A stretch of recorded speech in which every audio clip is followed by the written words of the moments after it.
uh, will will start with the another failure type of structure, that is creep, and we'll discuss the creep testing and what are the measurements and what is creep mechanism, basically everything over here. And before proceeding with the creep mechanism, um, why we have to study that? See, for example, I have conducted a stress strain, I have conducted a tensile test in an UTM machine, obtained the mechanical properties of the material, uh, but the thing is, I would have conducted the test under the controlled environment, controlled temperature. Maybe it may be a room temperature sometimes, but it is not valid for the structure which is made up of some material which is tested in the room temperature, is not applicable for all kinds of temperature levels.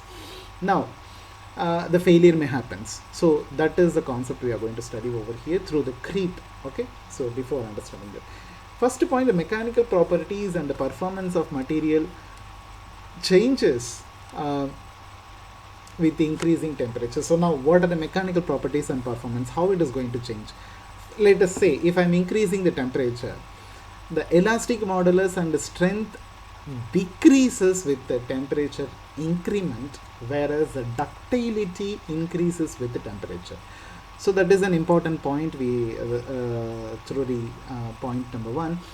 And now this is governed by a fixed law, that is d, which is equal to d naught exponential of minus q divided by RT, which is an important equation. Now, why I am using the fixed law? Because fixed law is used for atomic mobility transitions through the diffusions. Now, what is diffusion actually? The diffusion is the one which controls your movements. For example, how the dislocation is happening in a material, how the slip system is happening in a material, what is grain boundary sliding, all or diffusion controlled process. If this diffusion is controlled through the temperature, then we have to obviously pull this fixed law. Now, D is the diffusion rate and D naught is a constant and Q is the atomic activation energy we have to determine, and R is the universal gas constant I am using here. Whereas for example, if it is in the case of one equipment we can call dynamic mechanical analyzer, where we are studying the glass transition temperature of material, there we are using the nitrogen gases. By then we have to use R value as a nitrogen gas value, and T is absolute temperature over here. So okay, fine. So these are all a very important point. This equation we are going to use it in the future.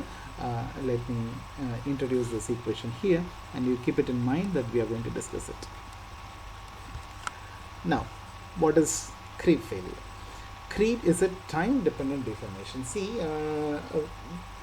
while determining the yield point of the material, time is not a concern for us, right?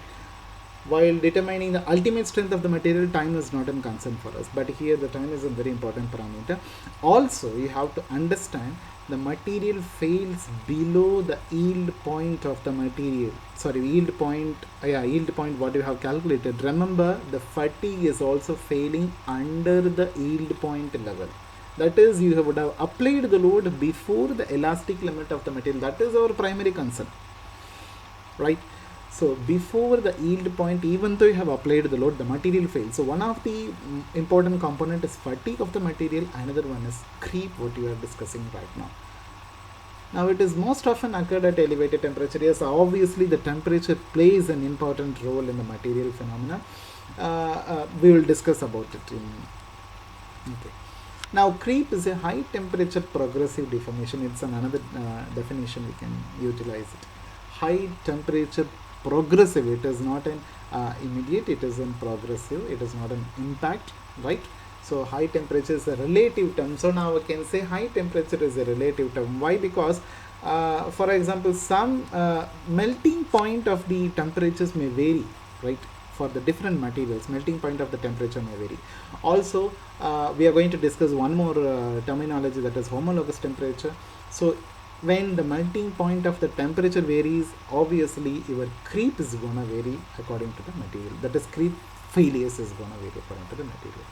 Now, when I'm calling it as a time dependent deformation, so now you have to do the testing very carefully. You have to keep the time is in control. That is, we have to keep your parameters under the control. If you are keeping the load value under the control, now it may increases the time. It may go to years also. It may take even 10 years also to complete your test, right from 60 hours, 90 hours, 1000 hours, 10,000 hours. It keeps on going for a single experiment to be done, right?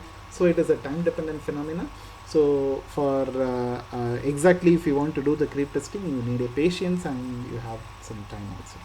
So we'll continue with the next class about the creep curvatures.